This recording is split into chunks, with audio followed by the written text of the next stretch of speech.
아멘. 할렐루야. 잘 지내셨습니까? 너무 날씨가 덥습니다. 날씨가 너무 더워서 여러분의 건강을 좀 유의해 주시고, 또 특별히 제가 늘 요때쯤 되면 이야기하죠. 너무 덥다. 우리 집도 너무 덥다. 그럼 마트 가시면 됩니다. 마트 가서 시원하게 좀 계시다가 또 오시고 이렇게 하시면 좋을 것 같아요. 오늘은 우리가 맥주 감사주일로 이렇게 드립니다. 상반기에 하나님 앞에 감사하는 것을 마음에 담아서 우리가 하나님 앞에 마음도 드리고 또 물질도 드리고 또 하나님 앞에 입술로 고백하는 시간이 맥주 감사주일이다 생각이 되어집니다.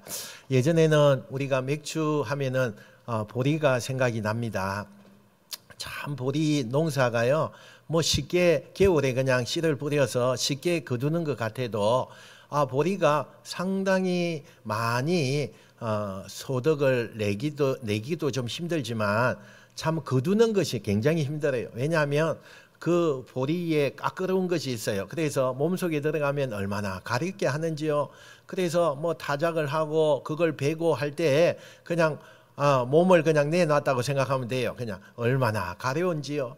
이거 여기도 긁었다가 저기도 긁었다가 그렇게 하거든요.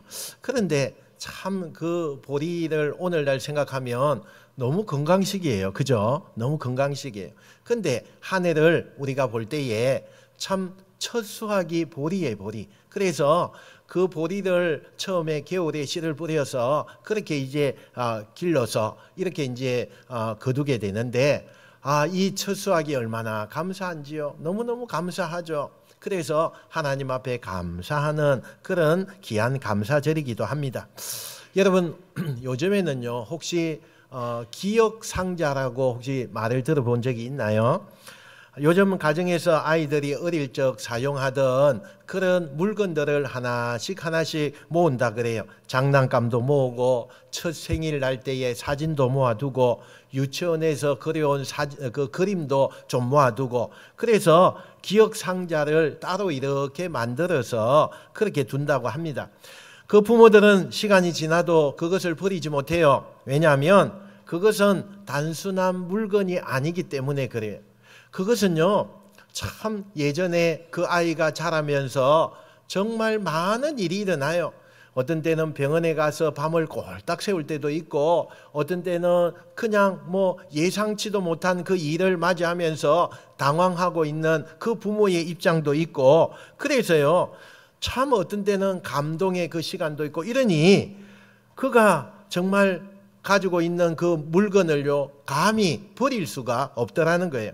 신앙생활에도 이와 같은 기억장치가 필요합니다. 하나님이 어떻게 나를 여기까지 인도하셨는지, 나에게 지금까지 베풀어 주신 은혜가 얼마나 큰지, 이 신앙의 기억을 담은 상자가 필요하다는 거예요. 신앙은 과거를 잊는 것이 아니라 과거를 회고하면서 하나님 앞에서 감사하는 시간이요, 그게 아주 귀합니다.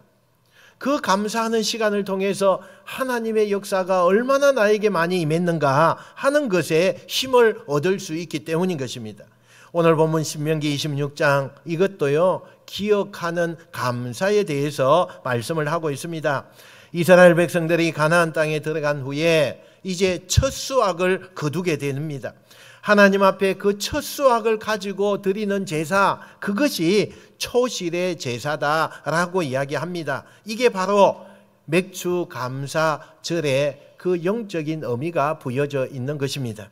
신명기 26장의 말씀은요, 단순히 수확을 많이 했기 때문에 감사하다 이런 것이 아니라 그들은 수확물을 드리면서 하나님 앞에 고백을 합니다. 어떤 고백을 하느냐?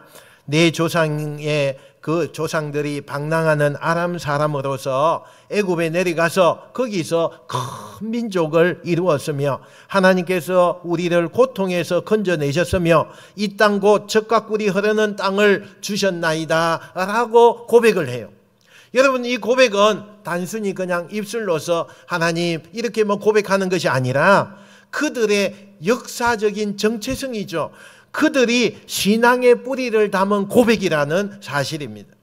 여러분, 우리의 신앙의 여정을 걷다 보면요, 참 우리에게도요, 잊어버리는 은혜가 있는 것 같아요. 잊어버려. 내가 어떻게 이 자리에 왔는가 잊어버려요. 이때까지 온 것은 하나님의 은혜를 많이 받았는데 잊어버려요. 누구의 손에 이런 일이 있었는가 잊어버리는 거예요. 지금 내가 누리고 있는 이 자리, 이 직장, 이 건강, 이 가정, 이 교회는 누구의 섭리인가?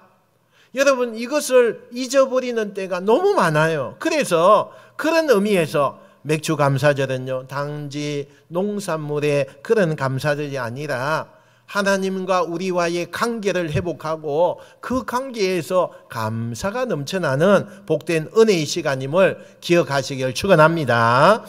오늘 본문에 보면은 1절에 이렇게 시작을 하죠. 1절 한번 볼까요? 같이 한번 읽어보겠습니다. 시작. 내 하나님 여호와께서 내게 기업으로 주어 차지하게 하실 땅에 내가 들어가서 거기에 거주할 때에 아멘. 여러분, 이 말씀은 단순히 상황적인 어떤 설명을 하는 그런 부분이 아니에요. 이스라엘 백성들에게 있어서 들어가서 거주한다라는 것은 400년 동안의 종살이가 있었어요. 애굽에서 400년이에요. 400년. 정말 우리가 상상할 수 없는 그런 고통을 가진 400년이에요. 그다가 40년의 광야 생활도 있었죠. 그 뒤에 마침내 하나님이 주시고자 하는 그 약속의 땅에 들어가서 그 약속이 성취되어지는 그 몸으로 누리게 되는 그 사건을 말씀하고 있는 것입니다.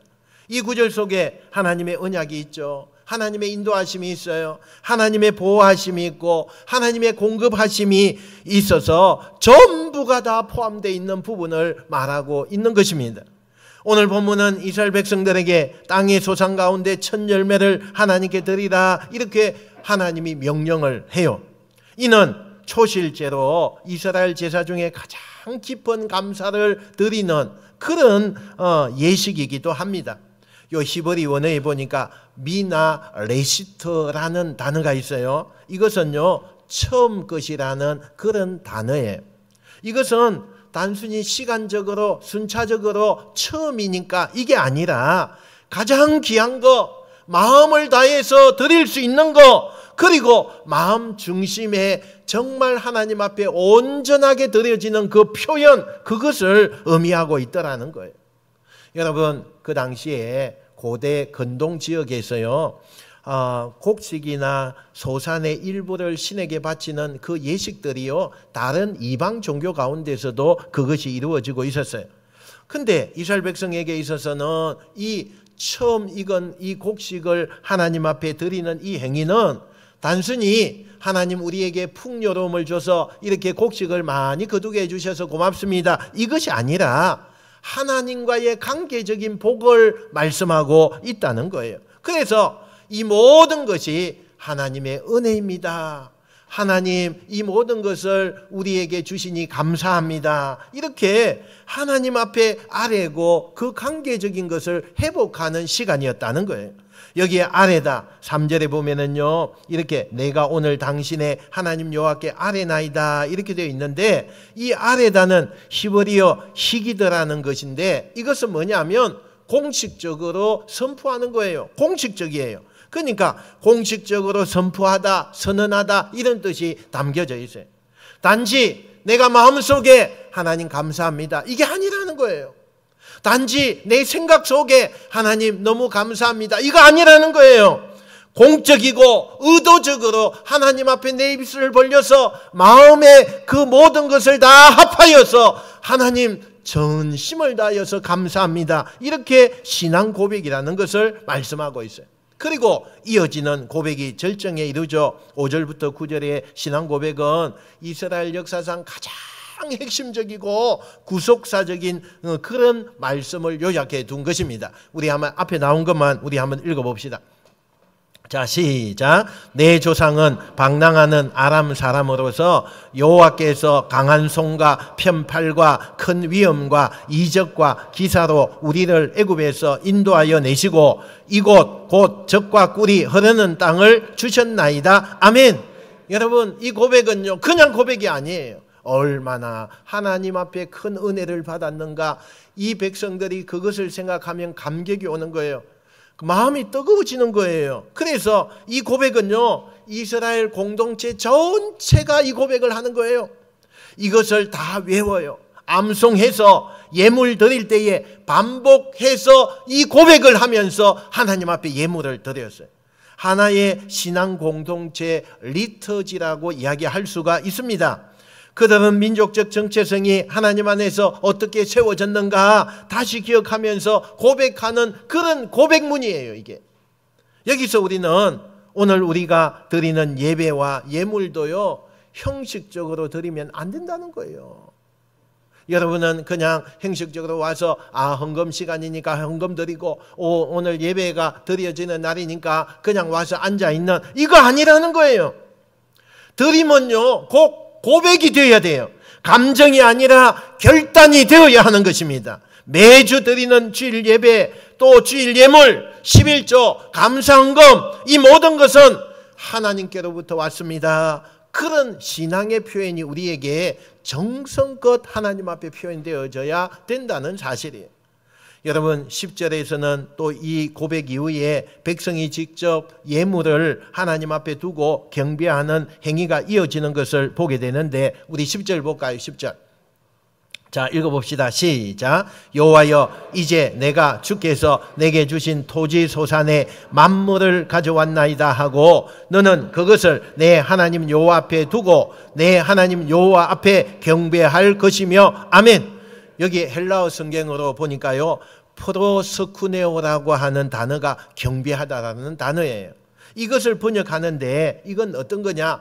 절을 하거나 몸을 낮추는 행동을 포함하는 단어이다, 이렇게 표현을 해놓았어요. 그러니까 이 말씀은 전 내 몸의 인격을 다 합하여서 하나님 앞에 경배한다, 그런 뜻이 담겨져 있는 거예요. 그리고 마지막 11절은요, 이 모든 행위의 열매를 이렇게 선언하죠. 11절 봅시다. 자, 시작. 내 하나님 여호와께서 너와 내 집에 주신 모든 복으로 말미암아 너는 레위인과 너의 가운데에 거류하는 객과 함께 즐거워할지니라. 아멘. 여러분, 참된 예배, 참된 감사는요, 공동체의 기쁨으로 나아가는 것을 우리가 여기에서 보게 되는 거예요. 나만 감사하고 나만 즐겁고 나만 좋아서 아니에요.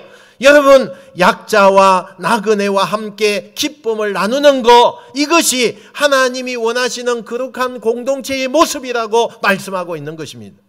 오늘날 교회도 가정도 마찬가지예요. 우리의 감사가요, 나 혼자만으로 끝나면 안 돼요. 나 혼자로 만족하고 나 혼자로 기쁨을 얻고 나 혼자로 즐거워하면서 살면 안 돼요. 그것으로 그치면 진정한 감사가 이루어지지 않는다는 거예요. 나눔으로 확장되는 감사야말로 하나님이 기뻐하시는 맥추절의 정신이 들어있다는 것을 기억하시길 바랍니다. 여러분, 오늘 본문 전체에서 발견되는 두 가지 중심 메시지가 있습니다. 첫 번째가 뭐냐? 감사는요, 기억에서 시작된다는 거예요. 감사는 기억에서 시작돼요. 5절부터 9절까지 하나의 긴 고백문처럼 되어지는데, 여기에 보니까 내 조상은 방랑하는 아람 사람으로서 이렇게 고백을 해요. 이것은 단순한 어떤 역사적인 요약이 아닙니다. 이 고백의 핵심은요, 바로 과거를 우리는 잊지 않겠다, 이 말이에요. 우리 조상들은요, 뜨돌이 생활하는 사람이었대요. 방랑하는 자, 방랑하는 자. 그런데 지금은 어때요? 지금은 너무나 하나님이 축복된 땅에서 자립하면서 그곳에서 하나님이 주시는 풍성한 것을 거두면서 생활하잖아요. 우리 조상 때는요, 방랑했어요. 얼마나 가난했는지 몰라요. 가는 곳마다 먹을 것이 없었어요. 물도 없었어요. 그런 백성이었어요. 이것을 여러분, 과거를 잊지 않겠다, 이것을 결단하고 있다는 거예요. 신명기의 배경은요, 가나안 정복 직전의 세대입니다. 광야에서 태어난 자녀들, 애굽을 직접 경험하지 못한 세대들, 이 사람들이에요. 그들에게 모세가 반복해서 이렇게 강조합니다. 잊지 말라, 잊지 말라, 절대 잊지 말라, 기억해라. 내가 어디서 왔는지 너희가 반드시 기억해라. 이 말씀을요, 계속해서 반복적으로 행하고 있는 것을 보게 돼요. 여러분, 기억하지 않으면 감사하지 못한다는 거예요. 여러분이 하나님이 주신 그 은혜를 기억하지 못하면요, 감사 안 나와요. 도리어 어떻게 될까요? 기억하지 않으면 결국에는 교만이 나를 점령하게 돼요. 교만해져요. 교만해져요. 말하는 것도 어찌나 교만한지. 여러분 그런 사람 보셨어요? 행동도 어찌나 교만한지 그냥 뒤에 가서 한 대 치어받고 싶어요. 얼마나 교만한지, 얼마나 교만한지. 여러분 그게요, 나의 과거를 기억하지 못할 때에 나타나는 거예요. 내가 어떤 사람이었느냐는 거예요. 여러분이 어떤 사람이었어요? 하나님이 지금 얼마나 많은 것으로 풍성하게 채워주셨어요. 그걸 기억하지 못하니 교만하죠. 말하는 것도 삐딱하게 그렇게 행하는 사람들이 있어요. 그러면 안 된다는 거예요. 신명기 8장 17절 18절에는 이렇게 경고하죠. 한번 읽어볼까요? 자, 시작. 그러나 내가 마음에 이르기를 내 능력과 내 손의 힘으로 내가 이 재물을 얻었다 말할 것이라. 내 하나님 여호와를 기억하라. 그가 내게 재물 얻을 능력을 주셨습니다. 이같이 하시면 내 조상들에게 맹세하신 언약을 오늘과 같이 이루려 하심이니라. 아멘. 여러분 이스라엘 백성들은 수학의 기쁨 속에서 그들이요 고난의 과거를 여러분 떠올렸다는 거예요. 방랑하던 시절, 뜨돌이의 그 시절, 종살이하던 그 고통, 하나님의 인도하심을 기억하게 했다는 거예요. 그리고 지금 눈앞의 열매는 단순한 작황의 결과가 아니라 언약의 열매이다. 하나님이 우리에게 이만큼의 풍성함을 주셨다. 하나님의 손길이다. 이렇게 고백을 했다는 거예요. 오늘 사는 우리에게도 이 말씀은 너무너무 중요해요. 현대인들이 너무 쉽게 잊어버리잖아요. 잊어버려요. 너무 쉽게 잊어버려요. 하나님이 주신 은혜가 얼마나 컸음에도 불구하고 잊어버리고 살아요. 하나님이 주신 회복도 얼마나 참 그때에 너무너무 어려웠는데 회복해 주셨음에도 불구하고 잊어버려요. 하나님의 구원은요 생각도 안 나요. 이제 생각도 안 나요. 기도 응답도요 그때는 그렇게 간절해서 기도했는데 하나님이 응답해 주시니까 순식간에 잊어버려요. 하나님께서 우리에게 베푸신 인도하심의 여정을 묵상해야 돼요. 우리가 감사로 나가야 돼요. 그걸 잊으면 절대 안 돼요. 여러분 꼭 기억하셔서 감사가 흘러 넘쳐 나오는 복된 여러분 되시길 축원합니다. 두 번째는요, 감사는 나눔으로 완성된다는 거예요. 여러분 11절에서 하나님은 감사의 정점에 대해서 말씀합니다. 레위인가 너희 가운데 거류하는 객과 함께 즐거워하라 이렇게 명령을 해요. 여기에 보니까 레위인은요 기업이 없는 사람들이죠. 땅이 없어요. 그들에게 준 어떤 그런 것이 없어요. 그래서 기업이 없는 사람들, 또 객이라고 하는 것은 사회적으로 보호가 되지 않는 그런 사람들을 이야기합니다. 그런데요 이 사람들 하나님은 우리에게 공동체적인 감사를 요구하고 있다는 거예요. 이와 같은 정신은 초대교회에도 그대로 이어져서 초대교회가 하나님의 명령과 그 율법을 따라서 율례를 따라서 행하게 되어지는데 고린도서 9장 11절 12절에 바울이 이렇게 말합니다. 한번 읽어봅시다. 자, 시작. 너희가 모든 일에 넉넉하여 너그럽게 연보를 하면 그들이 우리로 말미암아 하나님께 감사하게 하는 것이라. 이 봉사의 직무가 성도들의 부족한 것을 보충할 뿐 아니라 사람들이 하나님께 드리는 많은 감사로 말미암아 넘쳤느니라. 아멘. 여러분 이거 보세요. 바로 구약의 그 예배가요 신약의 공동체로 이어지는 영적인 흐름을 우리가 보고 있는 것입니다. 감사를 기억으로 시작하고 나눔으로 완성하라는 거예요. 너희가 너그럽게 연보하면 그들에게 우리로 하나님 앞에 감사하게 한다. 이 봉사의 직무가 성도들에게 부족한 것을 보충하는 것뿐만 아니라 사람들이 하나님께 드리는 많은 감사로 말미암아 넘쳐났다고 이야기. 넘쳐났어요. 여러분 제가 어느 교회에 보니까요 참 그 교회가 어려웠어요. 너무너무 어려웠어요. 근데 이 교회가요 어려움에도 불구하고 선교를 막 하기 시작했어요. 너무너무 어려운데 우리가 사는 형편도 어려워요. 근데 선교를 하기 시작해요. 나중에는 선교사님도 파송을 했어요. 여러분 선교사님이 우리 교회에서 파송하면 기본이 130만 원이 들어가요. 매달마다 130만 원. 그런데 그 어려운 교회에서 선교사도 파송을 했어요. 그리고요, 교회 주위에 10m 이상, 여러 개 10m 되는 그 범위 안에는요, 가서 섬기는 일을 하기 시작했어요. 도시락을 배달하고 어려운 가정이 있는지 없는지 살펴보고 막 이렇게 했어요. 그랬더니요, 놀라운 일이 일어났어요. 그 어려운 교회가 갑자기요, 예수 믿는 사람이 많아졌어요. 교회가 차고 넘치는 일이 막 일어나기 시작해요. 재정적으로요, 그렇게 어려웠던 것이 막 넘치기 시작해요. 넘쳐나기 시작해요.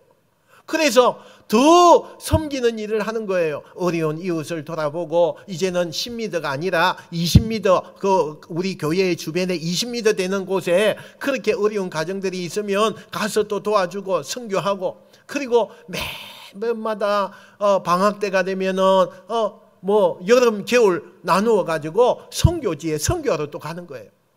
하나님이 기뻐하시는 거죠. 하나님이 기뻐하셔요. 나누고 베풀고, 우리도 어려웠지만 나누고 베풀고 하니까 하나님이 채워주시고 넘치도록 역사해 주시는 거예요. 그래서 교회가 너무너무 성장하게 되고, 교회가 하나님의 그 영광을 나타내니까 이웃들에게 교회를 칭송하는 말들이 오가게 되었다는 사실이에요. 여러분, 이게요, 구약의 예배가 흘러서 신약의 공동체로 이어가는 영적인 흐름인 것입니다. 여러분, 감사를 기억하고 시작하고 나눔으로 완성하는 거 하나님의 뜻입니다. 그런 의미에서 맥주 감사절은요, 교회 안에서 약한 자를 돌아보는 거예요. 약한 자를 돌아보는 거예요. 구제와 돌봄과 손길과 위로가 있는 감사, 그런 공동체야말로 하나님이 기뻐하시는 초실의 공동체가 된다는 것을 기억하는 여러분 되시길 축원합니다. 그리고 이 모든 감사의 정점은요, 예수 그리스도 안에서 완성이 돼요. 고린도전서 15장 20절 볼까요? 고린도전서 15장 20절, 없으면 제가 읽겠습니다. 그러나 이제 그리스도께서 죽은 자 가운데서 다시 살아나사 잠자는 자들의 첫 열매가 되셨도다, 이렇게 말을 해요. 여러분, 초실절에 드렸던 그 첫 열매는 예수 그리스도를 상징한다 말씀하고 있는 것입니다. 예수 그리스도의 그 십자가의 죽으심과 3일 만에 부활하신 그 성취가 되었고, 이제는 우리는 그리스도 안에서 부활의 열매로 살아가게 된다라는 것을 말씀하고 있는 거예요. 그러므로 우리가 오늘 드리는 감사는 단지 핵곡식에 준하여서 감사가 아닙니다. 영원한 생명과 영원한 구원과 영원한 부활에 대한 그 감사가 오늘 우리에게 넘쳐나야 된다는 거예요. 그러므로 여러분, 하나님께서 우리에게 허락하신 그 구속의 역사, 하나님의 백성으로 삼아주신 은혜, 나를 구원하신 십자가의 그 사랑이야말로 우리가 드릴 최고의 첫 열매라는 것을 기억하고 감사하는 여러분 되시길 축원합니다. 여러분, 이 말씀 앞에서 우리가 고백해야 돼요. 주여, 이 모든 것이 주님의 은혜입니다. 오늘 우리가 누리고 있는 모든 것은 사실 아무것도 당연한 것이 없습니다. 하나님이 하셨습니다. 이런 감사가 일어나야 돼요. 이 문장을 우리가 새겨야 돼요. 그리고는 맥주 감사주의를 우리가 그 마음으로 지켜야 하는 것입니다. 신명기 26장 백성들처럼 우리도 어느덧 인생의 중반 또 혹은 후반을 지나고 있습니다. 지나온 그 세월들을 우리가 생각해 보면 정말 어려웠던 때가 많아요. 어려웠던 때가 많아요. 너무너무 힘들 때가 참 많이 있습니다. 그러나 지금 우리가 생각해 보니 그 어려웠던 것이 지나가고 하나님의 은혜입니다. 하나님의 은혜였습니다. 절로 우리가 고백이 되어지지 않습니까? 우리의 인생은요, 단순히 살아온 시간이 아닙니다. 그것은 기억해야 할 은혜의 이야기인 거예요. 이 은혜의 그 기억할 것을 우리가 기억해서 감사가 되어져야 돼요. 감사를 통해서 나눔이 열리면 나눔이 하나님 앞에 영광이 되어지는 것입니다. 이것이 신명기 26장이 우리에게 말해주는 삶의 순환인 것입니다. 여러분, 감사는요, 선택입니다. 여러분, 가만히 생각해 보세요. 우리가 무엇을 보느냐에 따라서 감사할 수도 있고요, 그곳에 원망할 수도 있습니다. 같은 하루를 보내면서도 어떤 사람은 오늘은 별 일이 없었네 그러면서 원망해요. 막 불평을 합니다. 그런데 어떤 사람은요, 오늘도 무사히 지나가게 해주셔서 감사합니다 고백하는 사람이 있어요. 하나님은 후자의 사람을 원하시는 거예요. 그 사람을 지금 찾고 계시는 거예요. 감사는요, 일상의 태도입니다. 신명기 26장에서 감사는 농사의 풍성함 때문만이 아닙니다. 감사는요, 하나님의 약속이 지켜졌다는 데서 나오는 거예요. 다시 말해서 보이는 결과가 아니라 보이지 않는 손길에 대한 신뢰에서 시작이 되었다는 거예요. 지금 이 시기는 세상의 풍요보다는 하나님의 인도하심에 더 감사할 수 있는 시기입니다. 여러분 젊었을 때는 앞을 보고 달렸지만 지금은 뒤를 바라보는 그 여유가 있어야 돼요. 손잡아 줄 사람이 없는가 살펴봐야 됩니다. 이것이야말로 신앙의 성숙함이라고 말할 수 있어요. 사랑하는 성도 여러분, 오늘 본문은 감사가 공적인 고백이어야 함을 가르치고 있습니다. 그냥 마음속으로 감사합니다 이거 아니에요. 제사장 앞에서, 공동체 앞에서 입으로 선포하고 예물을 드리는 것입니다.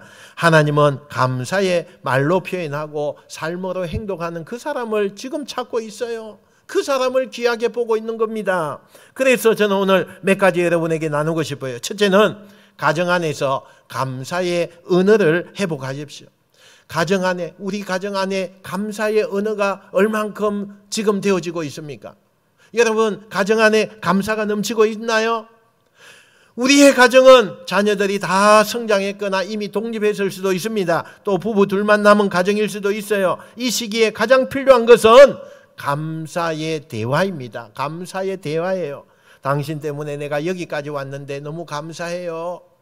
하나님이 우리 집을 지켜주셔서 너무너무 감사합니다. 이런 말이 살아있어야 그 가정에 하나님의 복이 계속적으로 임하는 거예요. 여러분 이런 감사의 가정이 되시길 축원합니다. 두 번째는 감사는 다음 세대에게 신앙을 전수하는 일이에요. 다음 세대에게 신앙을 전수해야 됩니다. 신명기 6장에는 부지런히 자녀에게 가르치라 이렇게 명령합니다. 그러나 오늘 본문에 보니까 신명기 26장에는 감사함으로 기억을 전하라 이렇게 말씀하고 있어요. 여러분 감사를 보지 못한 자녀는요 하나님을 제도적으로만 보는 거예요. 그렇게 알고 자랍니다. 그러나 감사를 본 자녀는 하나님을 아버지라 부르고 정말 극진하게 섬기는 것을 보게 돼요.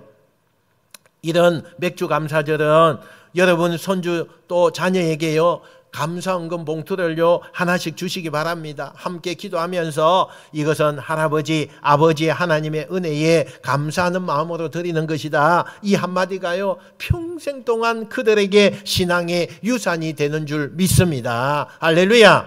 세 번째는요 감사는 공동체적 나눔으로 완성되어야 한다는 거예요. 오늘 11절에서 그렇게 강조하고 있죠. 너는 레위인가 너희 가운데 거류하는 객과 함께 즐거워할지니라. 이 말씀은 구체적으로 나누어라. 너희가 가둬놓지 말고 너희의 물질도 흘러보내라 이렇게 말을 하고 있는 거예요. 우리 교회도 도움이 필요한 지체가 있습니다. 이 감사의 계절에 여러분의 기억된 은혜가 누군가의 새로운 희망이 될 수 있다는 것을 여러분 기억하시기 바랍니다. 예수님은요 말씀합니다. 지극히 작은 자 하나에게 한 것이 곧 내게 한 것이니라 이렇게 말해요. 감사의 나눔은 결국 주님께 드리는 또 하나의 제사가 된다 말씀하는 거예요. 그리고 무엇보다도 잊지 마세요. 우리가 드리는 가장 큰 감사는 예수 그리스도의 복음인 거예요. 복음인 거예요. 모든 것을 소유하고도 예수님을 모르면 그 사람은 행복할 수가 없어요. 그러나 아무것도 가진 것이 없어도 예수님 한 분 참되게 믿으면 그 사람은 첫 열매의 맥주의 그 놀라운 정신에 거두는 인생이 된다는 사실이에요.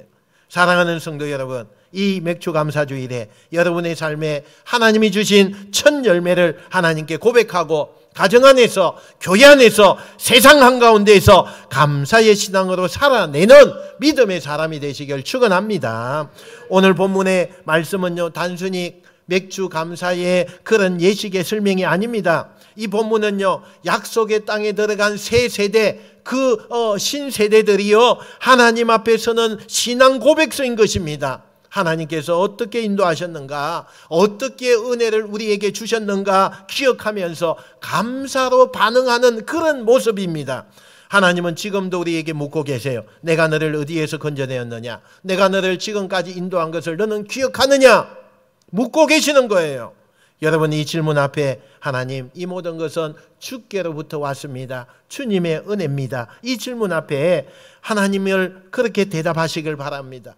오늘 맥주 감사 주일을 통해서 단지 수확에 대한 감사로 그치지 않고 하나님이 여기까지 인도하심을 고백하면서 남은 삶을 감사의 순례자로 살아가시는 여러분 되시기를 주님의 이름으로 축원드립니다. 축원드립니다. 기도하겠습니다. 하나님